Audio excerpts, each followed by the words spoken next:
You are listening to American Ambassadors Live, the podcast on international affairs sponsored by the Council of American Ambassadors in Washington, D.C. The Council is the association of non-career U.S. ambassadors who have represented America under presidents from John F. Kennedy through Donald Trump. Our guest for today's podcast is Ambassador Chris Landau, who served as U.S. Ambassador to Mexico from 2019 to 2021. A former clerk to 2 U.S. Supreme Court justices, he now practices law in Washington, D.C. Ambassador Landau, thanks for joining us today. Jim, it's my pleasure. Thanks for having me.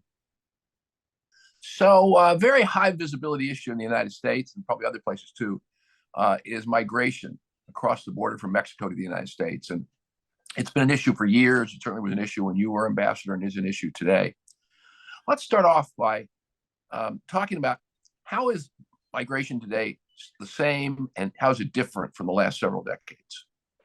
Well, you're right in saying that there is a lot of change in this area, and it really is, I think, a global phenomenon that those of us who are interested in foreign policy really need to think of among the top issues of diplomacy and foreign policy, international relations in the 21st century.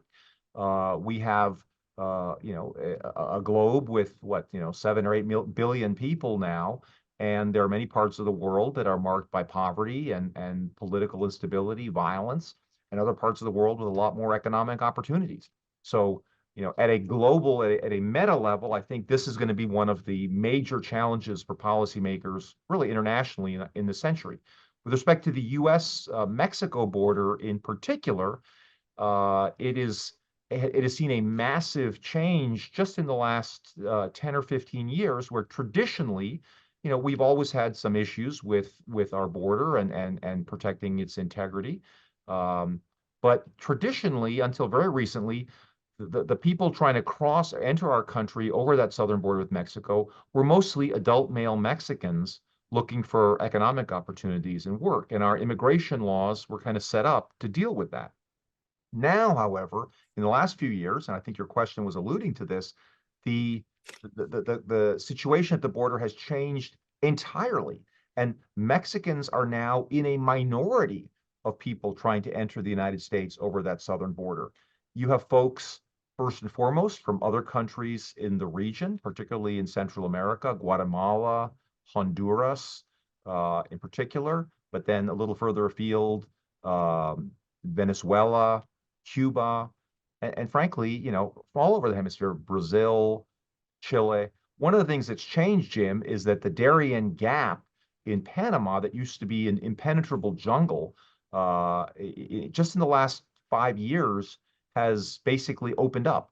So that if somebody from outside the hemisphere can get into any place in the hemisphere, let's say you're in Bangladesh, and you can get a flight to Brazil, you don't need a visa to get in, you can actually then cross by land from Brazil to the United States, to the U.S. Mexico border. So again, I think that the key takeaway here is that Mexicans are in the minority of people entering the United States over that U.S. Mexico border, which has massive implications for how the U.S. and Mexico can deal with this, because it's suddenly not a zero-sum game with Mexicans trying to enter. It's one where I think we both have a common interest in trying to stem these flows of irregular migration from all over the world. Let me ask you a question. You talked about the geography of it in terms of there was a pass that people couldn't get through before, now they can. Is that because they built a road, or what happened? I think eventually the impenetrable jungle just got conquered. I think they did.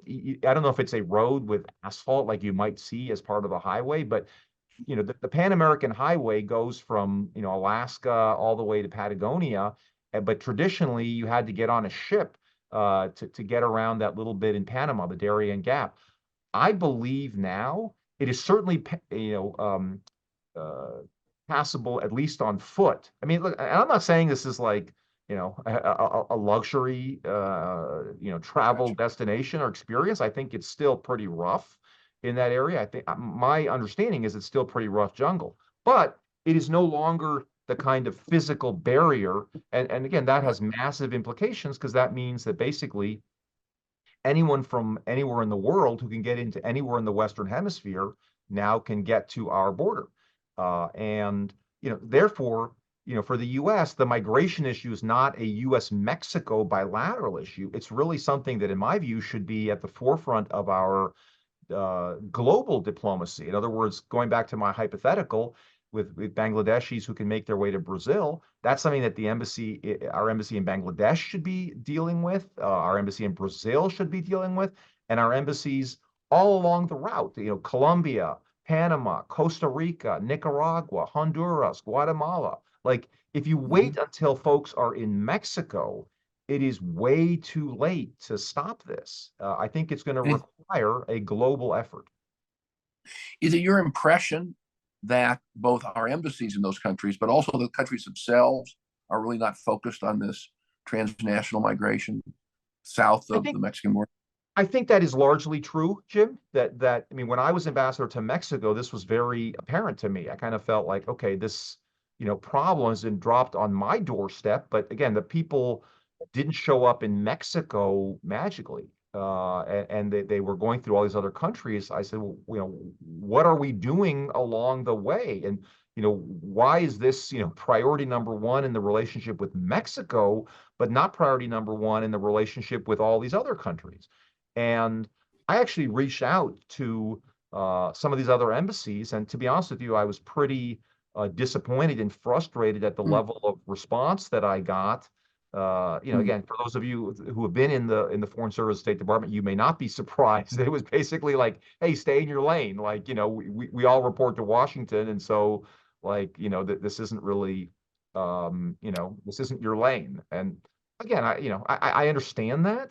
I don't think that's particularly constructive because we're all in this together. I think, frankly, it's one of the flaws in the State Department that it's like a hub and spokes, and everybody communicates with the hub, and the spokes don't communicate with each other. I think it's a very good insight. That's why they call it bilateral. Yeah, I mean, again, I just think this is a kind of mind. There needs to be a mind-opening experience, it seems to me, that these migration issues, I think, traditionally have not been viewed as a major focus of American diplomacy. I think if you ask people in the State Department, they basically say, no, that's not really our remit. And I just think in the 21st century, we don't really have the luxury of looking at things this way. I would suggest that the security and the integrity of our borders is, one of the most basic things that American diplomacy should be focused on. But again, I think that is going to require a little bit of a mind shift that people who are far from, let's say, the U.S. Mexico border, realize their impact on that. And again, I think there's just, right now there's not communications. I mean, I, as ambassador to Mexico, would get reports from Department of Homeland Security, like, yeah, there are, 600 Bangladeshis were arrested at the border. And so I'd say, like, well, how did they get there? And they would say, oh, they came through Brazil, they came to these other countries. Like, I had that information. I'm not sure that the embassy in Brazil or Bangladesh had that information. It's interesting, the perspective, and people have talked about this for centuries, but the United States having only two nations on our borders and two oceans separating us from the rest of the world, look at these issues differently than having served in Europe as ambassador to Romania. I mean, the European Union, a deep concept in the European Union, is about migration and about travel flow and all kinds of different rules. They think about this stuff all the time because they're so close to each other. Correct. And I think you're right. I get it. Again, I mean, we have a lot on our bilateral relationship with Mexico already. And, so one of my lessons or messages really is that the U.S. foreign policy establishment has to think more broadly about migration as an important subject matter for American diplomacy in the 21st century. I don't think we really have any other alternative. Yeah, that makes good sense. Let's talk a little bit about the Mexican government, because the folks who are coming through Mexico are coming through Mexico. And so what is the Mexican government, when you were there and today, your impression of how do they look at these issues? Both, and they're different. When their nationals are coming to the United States is one issue, but when other people's nationals are coming to their country and maybe staying or maybe going through the United States, that's another issue. How did the Mexican government look at these issues? I think, Jim, that this is a situation in flux right now. Again, just as we've been discussing, the migration issue itself has changed. I think attitudes in Mexico about migration have changed. Historically, as we were discussing a moment ago, there has been, very significant migration from Mexico to the United States. I mean, Mexico had a huge population boom in the 60s and 70s. Those folks came of age, let's say in the 90s, 2000, and there was massive Mexican migration to the United States. So that, now statistics are something like, a tenth of people in the United States have some Mexican origin or ancestry, some, 30 plus million people. But again, as we were saying, that has changed dramatically. And I think that the attitudes in Mexico towards migration are evolving, I think, correspondingly. That, traditionally there's been a lot of sympathy in Mexico towards migrants. And, the migrants from Mexico, United States, by and large, those folks come here to work. They work their butts off. They send a lot of money home to Mexico. Remittances are a major source of income for Mexico. And so there's a very positive feeling about migrants. And, frankly, there aren't many households in Mexico that don't have somebody in an extended family or friend who is a migrant in the United States. And so, again, historically, the attitude of Mexico is, we support migrants and there's, a human right to migrate. But I think that's changing very rapidly as Mexico is now seeing, floods of hundreds of thousands, if not millions of people coming from other countries, and they're coming without authorization into Mexico too. Now, Mexico has its own migration laws. I mean, this is what kind of gives the lie to the line that I would sometimes hear in Mexico that, oh, there's a human right to migrate. I said, where does that come from? I'm a lawyer. I'm not aware of any human right just to go to another country whenever you feel like it. I mean, to the contrary, a fundamental characteristic of sovereign states is the right to control borders and who comes into your country under what circumstances. There's never been a right. That's why we've had passports. There's not a right just to get on a plane and go wherever you want for whatever you want to do there and for however long you wish to do it. That's never been the case anywhere, not even in Mexico. So, I think in the streets of Mexico City now, I was just there last month, you see people from all over the world. It's clearly not Mexicans. I mean, you see people from, it's like the United Nations. There are people from over, 150 countries in Mexico. Again, China, Ukraine, Congo, Haiti. It's like the United Nations. And, I think people in Mexico realize, wait a second, like this is not good for our country to be a doormat for the whole world trying to enter the United States. And that's why when President Trump put some pressure on the Mexican government to start, enforcing its own migration laws back in 2019, that was not particularly controversial within Mexico. Like the government started doing that, and there was no real outcry because I think the people in Mexico are realizing that that these uncontrolled migratory flows come at a cost to Mexico too. When you say the U.S. government put pressure on the Mexican government, that implies that the Mexican government was not going to do it on its own. I'm curious about why not. It is a good question. Again, frankly, I kind of thought one of my challenges and opportunities as ambassador to Mexico was to talk about these issues and to say, listen, this isn't to be, xenophobic or anti-migration. I'm a first-generation American. My parents were born abroad in Europe. They migrated, legally to this country. I don't blame people for wanting to migrate to this country. It's a great country with incredible economic opportunities, political opportunities. I mean, I feel very, very blessed to live here. So I don't hold it against people wanting to come here. Frankly, I think that shows the greatness of our country, right? There aren't, people, breaking down the doors to migrate to China, let's say, or to Russia, right? I think it shows the appeal at a very grassroots level of our system. But that doesn't mean that uh, anybody who comes in or who wants to come in can come in. I mean, again, that is just going back to the rule of law, and we have a sovereign right, and we have exercised that sovereign right through our laws in the United States, defining the conditions under which people can come into our country. And it seems to me we can have a debate in this country about what the appropriate levels of legal migration should be.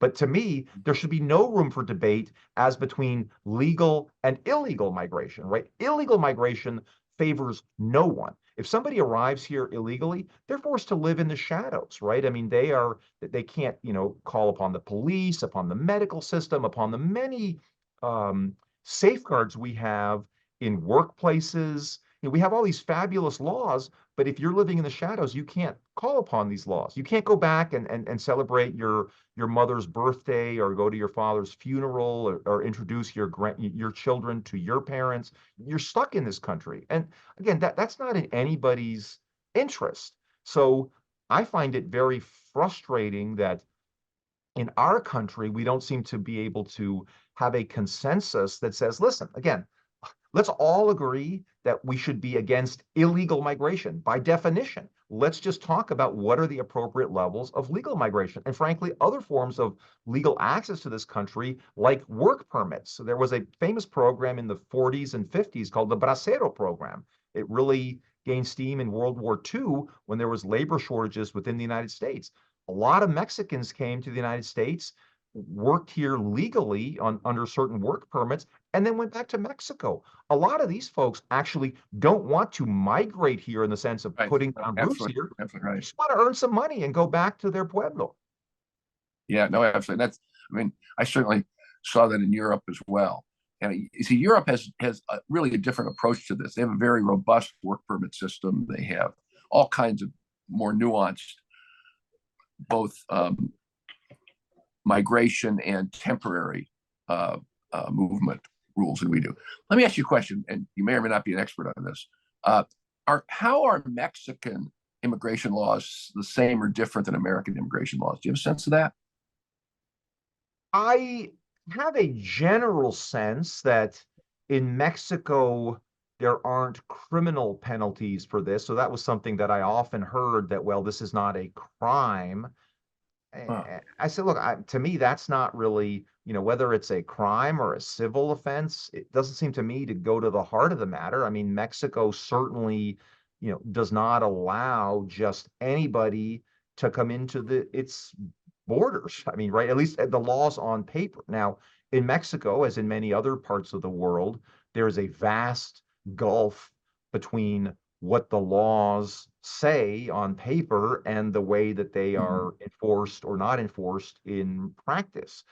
And again, I think traditionally Mexico has been pretty loosey-goosey with this, which, listen, if Mexico's a sovereign country, right? I mean, if Mexico wants to be loosey-goosey with its own immigration laws, that's their prerogative, but it's not their prerogative if they say, okay, we're going to be loosey-goosey with our immigration laws. So, world, come on into Mexico. And then 99.9% of those folks who come in wind up on our border, right? I mean, I used to say this to the Mexicans, like, okay, that is then our problem, right? I mean, what you are doing is dumping this problem on our doorstep. So that's not okay. I mean, the Mexicans like to point to, they welcomed in refugees of the Spanish Civil War in the 1930s. Yeah, those people came and they settled in Mexico. I think, what is different is certainly, it is a hostile act of Mexico if it's allowing all these people in my view, who then go and try to enter the United States illegally. I mean, Mexico should not have an interest in that. Again, at least insofar as we're talking about non-Mexican citizens. Mexico, as you might expect, has a much more limited ability to control the movement of its own citizens within its national territory. So that if you find people, from the south of the country, taking a bus up to the U.S. Mexico border, there's not that much the Mexican government can do. And, I get that. I mean, right, there's not that much the U.S. government could do if people were, going in the opposite direction, taking, buses from other parts of the country down to the Mexican border. But when you're talking about, enforcing Mexican immigration laws, I think again, partly this is a question just of national will and in Mexico to do that.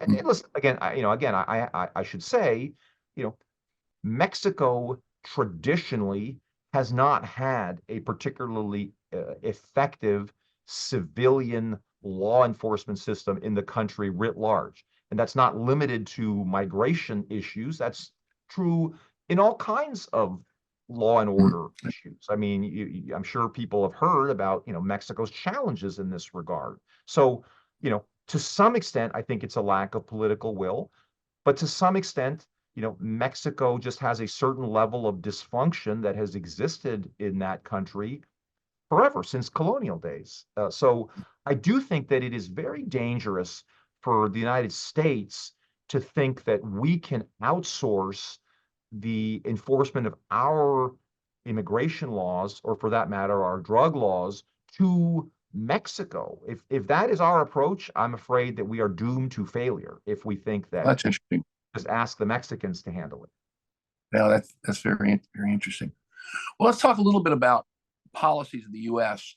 Dealing with the U.S. Mexican border during the Trump administration, which you served, now with the Biden administration, which is in office right now. Each of the candidates, we'll say, because they're both candidates for president again, point to great differences between their approaches. And I'm curious, because you were there in the middle of it during the Trump administration, how similar and how different are the policies and approaches of the Trump administration, the Biden administration, on this issue of migration with Mexico? I think they are vastly different, and I think that was very self-consciously a decision by the Biden administration. I mean, as you said, I was Trump's ambassador to Mexico, so I think what my general perspective is. But look, this was an important issue back in 2016. I think one of the reasons that Trump was elected in the first place was that he was one of the first politicians on the national stage to really talk a lot about the border issues, and it resonated with people on the campaign trail. I mean, traditionally, Jim, and this going back to the Clinton years, I mean, this has not been an issue until very, very recently that really divided the parties in the United States. I think everybody agreed until relatively recently that, yes, we should enforce our border, and that it was not good to have people coming illegally over our border. Like the thought that we would not try to deter that or dissuade that is a relatively new development. But there's two flows, or there's two aspects to the problem. And we have an entire immigration law system in this country, which is not, it's not that easy to immigrate legally to our country. You have to jump through lots of hoops, and but we also have on the side an asylum system, which is really separate than the immigration system. It's I think wrong to think about asylum as part of the immigration system, because it really is an exception that basically was put into place after World War II, and some of the terrible situations, particularly of the Jews who were trying to leave Europe and were not allowed into the United States or other countries. I don't know if you remember, there was a famous ship that was carrying people, went to Cuba, tried to get into the United States. I think ultimately it went back to Europe. So, I mean, that kind of terrible situation made people say, okay, we need an exception for this truly critical situation where somebody faces imminent persecution and imminent injury or death based on certain characteristics, on race, religion, politics. You're gonna give somebody basically a shelter in the storm so that they're not basically consigned to torture or death in another country based on one of these characteristics.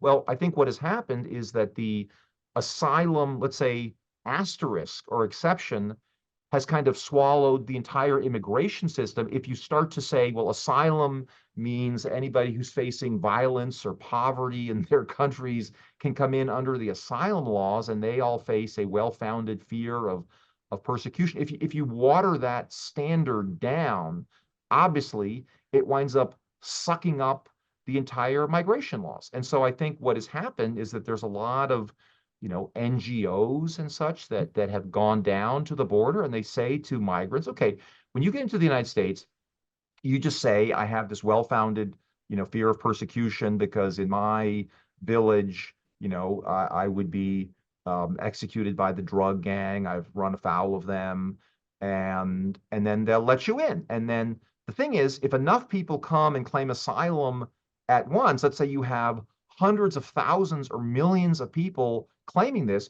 you can't adjudicate those claims all at once, right? And so the system gets overwhelmed, and that's what we've been seeing now for several years.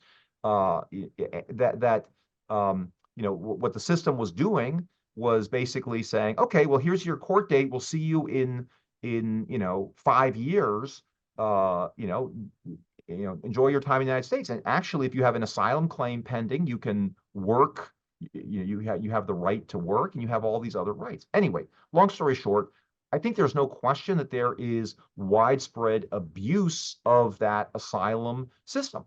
Trump tried to deal with this by creating what's called the Remain in Mexico policy, or the Migrant Protection Program, which is basically saying, no, if you want to claim asylum, okay, that's fine, but you don't get to come into the United States and live there as if you already got asylum before you get it, right? Especially given that 95+% of people wind up losing their claim when they have when they actually get before an immigration judge. So let me say this: when that policy took place, the numbers plunged like by more than 90%. I mean, again, I think it was clear that this was a huge loophole that was closed off, and people really had no interest in actually remaining in Mexico, which should be fine. If your point is, I have to leave my country, let's say it's Guatemala, El Salvador, whatever, Haiti, because of this, well-founded fear of persecution, you would think as long as you're out of your country, you have the shelter that you are entitled to, or that the asylum system seeks to give you. Anyway, so for that on day one, Biden basically announced, we're stopping that. He announced they're not going to deport people from the United States anymore who are here illegally.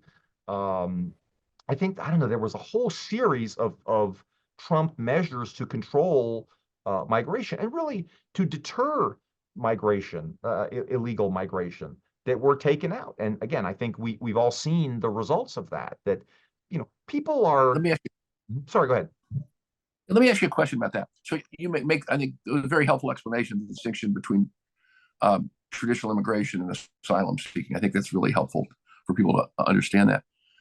It sounds like the program, the Stay in Mexico program, was essentially asylum in Mexico instead of asylum in the United States. That's the point you just made, essentially. That is correct. And again, like in Mexico has an asylum system, yeah. Well, a couple of questions about that, though. Sure. So, were the Mexicans supportive, the Mexican government supportive of that, or did they push back against that? Look, I think the Mexican government was not thrilled with this idea, but I think I think it, I would not say they were supportive. I think it kind of had to be, negotiated very hard. This was actually before I arrived as ambassador, so I personally was not involved in those negotiations, but my understanding was that was a very, Gotcha. robust negotiation. But what was amazing is that, and it's understandable, like Mexico doesn't want to have, be the chokehold in a sense where like hundreds of thousands or millions of people are bottled up pending entry to the United States. But what everybody realized then, and this is the point I was about to make, is that basically this policy change deterred the flows in the first place. So it's not as if the flows kept coming and just got bottled up in Mexico. It just stopped the flows. And I think, Jim, this is a very important point, which is, you know, to try to make this journey to the United States. If you're a poor person in some part of the world, let's say, a coffee farmer in Guatemala, and the harvest has failed, and you see no economic prospects in your country, right? You are still an economically rational person, right? You are not going to risk your life, because nobody, and this is an important point, nobody crosses from Mexico overland to the United States without in some way paying the piper, which is the cartels, the Mexican criminal organizations, right? So you are going to be paying some significant amount of money, not only for your travel expenses, but ultimately, some kind of a extortion or bribe to the cartels who really control that the U.S. Mexico frontier on the Mexican side. And you're also, so you're paying money and you're putting your life at risk. I mean, for women who go, the rape statistics are abhorrent, right? All kinds of abuse. Let me ask you a question about that. Sure. Let me ask you a question about that. In the distinction between asylum seeking and non-asylum seeking, my impression was in asylum seeking, people show up at the U.S. border and say, "Here I am." That's correct. As opposed to non-asylum seekers do not do that. They're running through the woods. You're 100% correct, and that's what's kind of shocking. My question. Sorry, go ahead. No, here's my question. To what extent, in terms of the protection money and the cartels and do the asylum seekers have that same engagement with the traffickers that the other migrants do? Because if they're going to show up at the border, in effect, they're showing up at the border and saying, "Here I am," as opposed to trying to hide themselves. No, but they still have to cross the territory. I mean, they still have to, they're right. They're not being, smuggled. I see your question.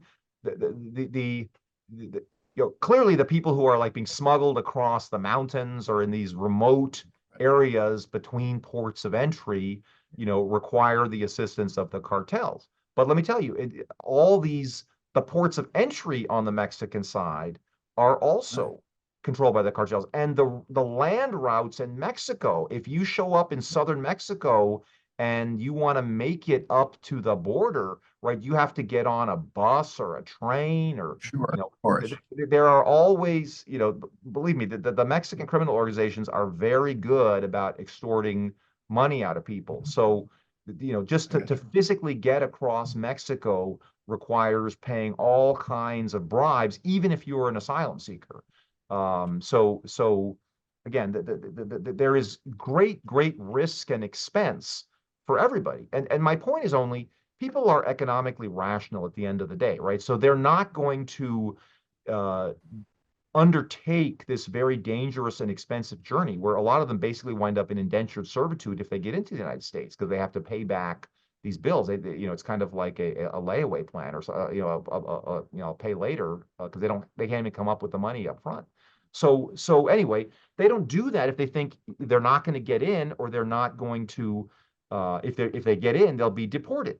So, policy choices, have a lot to do with the flows. And you could see this very dramatically after President López Obrador came into office in Mexico in December of 2018. He announced, Central American brothers and sisters, you are welcome in Mexico. And that started all these caravans. And again, it wasn't like there was an earthquake in those countries or a hurricane. It was just a policy change in Mexico. And everybody in their head is thinking, okay, what are my odds of getting into Mexico, getting across Mexico? Why did he do that? That was kind of part of his platform. I mean, there were elements of his party, from the Mexican left, that have this very, pro-migrant stance. It is, I think, something that he quickly regretted, because basically these caravans formed and immediately went straight to the U.S. And President Trump, this was in May of 2019, announced, I don't know if your listeners may remember this, that, we're going to put tariffs on Mexico. If Mexico, doesn't crack down on the migrants crossing their territory, we're going to have 5% tariffs on goods coming across from Mexico this month, 5% more next month, 5% more the month after that. And he meant that. And the Mexicans knew that he meant that. And so really, that in a sense kind of was the impetus to get Mexico to crack down on migration for the first time in its history. And at least in terms of like these people coming to the United States. And that's why President Trump would often go around saying, well, I have 27,000 Mexican troops, supporting our immigration law. In a sense, he was right, because it was the Mexican troops were enforcing their own immigration laws. Right. But, interestingly, this was not all that controversial within Mexico. By the time I arrived as ambassador in August, this really came up very little. I mean, the Mexican troops were kind of doing their thing.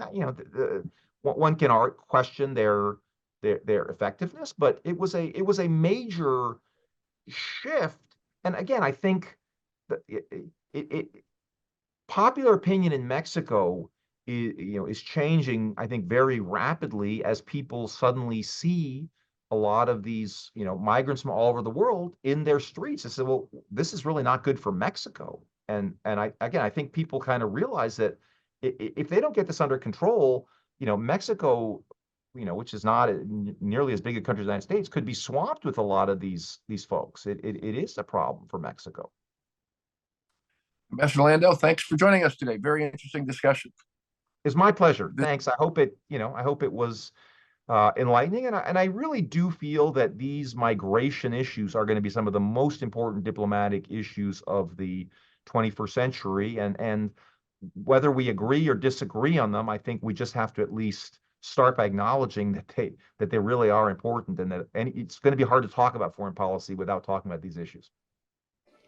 Indeed. This is Ambassador Jim Rosenpep for American Ambassadors Live podcast. This has been the American Ambassadors Live podcast. To hear more from us, subscribe to the American Ambassadors Live podcast and leave us a review. Tweet us your thoughts on this week's episode and tag us at AMER Ambassadors using the hashtag AmbassadorsLive.